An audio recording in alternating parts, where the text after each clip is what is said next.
Hi everybody, it's Annette Severson here. I thought I would try a video introduction to Module 4, mostly because I've found myself challenged after I listened to a webinar this week on massively open online courses, or massive open online courses, where the researcher was sharing some research that they had done with students and with faculty who participated in MOOCs.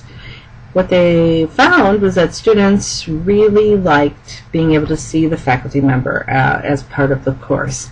And what they found from faculty is that they really don't like to be videotaped. So I think that's kind of true for me.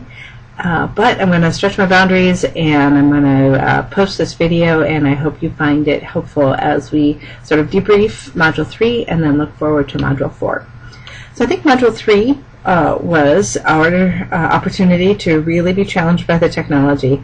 I think at the end of the day, people persevered, and I want to thank you for that. And I think we found a way to get the activities done, the activities of working together as a group to summarize the chapter to which we were assigned, and then being able to look at the summaries of other chapters, and then going to the discussion board to post your comments and engage in conversation. So I think at the end of the day, we were able to do it. I think also, I was really impressed in general by the comments that were posted, your thoughtful reflection, your inclusive and respectful comments. I was especially interested in everyone's response to Chapter 17 in terms of loosely coupled organizations and how that chapter was particularly challenging. Probably not so much in its content, but I think the way in which it was written was a little difficult to follow. But I hope you took away from that, from the discussion and from the reading, that this concept of loosely coupled organizations, tightly coupled, loosely coupled, is really an important concept, especially now as we move to Module 4, which talks about policy. And I think that in loosely coupled organizations where we're trying to be nimble and quick and make just-in-time changes to accommodate student learning, and in the tech college system, particularly employer demand, that those unintended consequences of change in one part of a loosely coupled organization, sometimes you don't see those unintended consequences until sometime further and down the road, because of the loose nature of the coupling of the organization. So I hope that you are starting to think about the ways in which organizations work and function, and then of course all your conversation about power and structure and thinking about how you fit within that. So I haven't looked at your journals yet, but I will. So I'm hoping to see some of that reflection in there.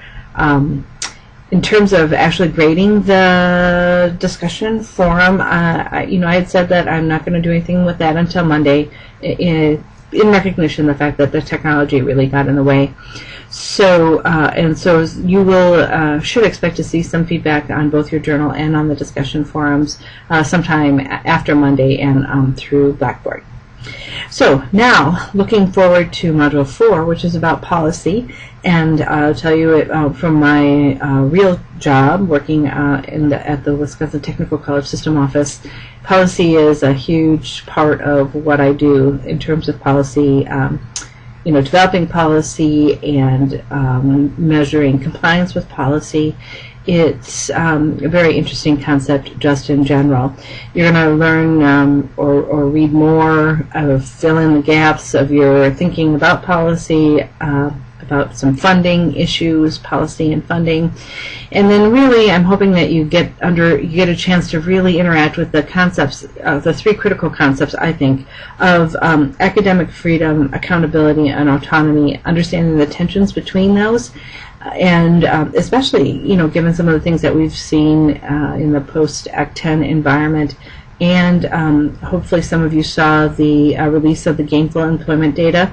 So just, again, giving voice to the accountability part and the funding part with financial aid and that whole relationship. It's really such an interesting time right now for us in higher ed.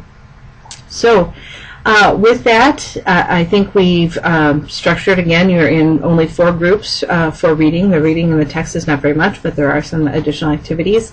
So the wikis are set, the discussion boards are set, and then there is a survey, kind of a mid-course evaluation That's at the end of the learning activities, and I'd like you to spend a little bit of time. It would be very helpful if you would give some reflection to the questions that are there.